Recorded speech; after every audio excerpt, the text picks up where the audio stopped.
So you want to buy a 3DS in 2025. There's a lot of models to choose from, and these are my recommendations on which ones to keep an eye out for and maybe which ones to avoid. First, the original 3DS. While you can find these for decent prices, I would shop around for other models first. That's not to say this is a bad device at all.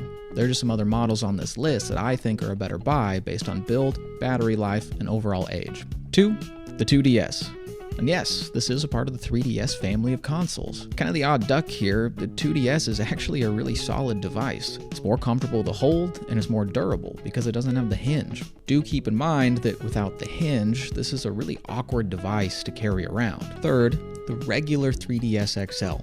Again, another solid device. It's got the bigger screens and it's more comfortable than the original 3DS.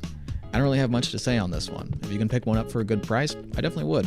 The standard new 3DS. As the name implies, this was kind of a mid-cycle update for the 3DS. What you got was a more powerful processor, a couple new shoulder buttons, and a C-stick, which allowed for a little bit more control. Now, there are a very limited number of games that actually took advantage of any of these updates, but they are there. The standard size of the new 3DS is really cool because the faceplates on the front and back are actually removable, so you can swap them out really easily for different colors and different patterns, and they made some really cool versions of these. Next up is the 2DS XL. Now, I think these are pretty cool, and they're technically the last 3DS to be made, as they were discontinued just in 2020. You get a bigger screen, the more powerful processor, and it folds unlike the original 2DS, which is great if you want to travel with it. Now, there is obviously no 3D on the 2DS. For me, as someone who rarely uses it, I don't care about that much, but that's going to be a personal decision for you to make on how much you want that feature. And lastly, the new 3DS XL. This is what I have,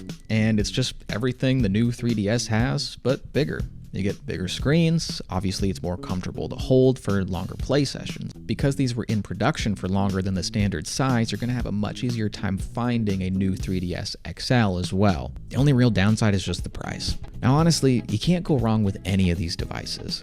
The new 3DS, whether it's the standard or the XL, is going to be the best buy for most people if you can find a good deal on one. But if you can't find a good deal on one of the new models, the original 3DS or the 2DS are great ways to access the huge library of games that this system had.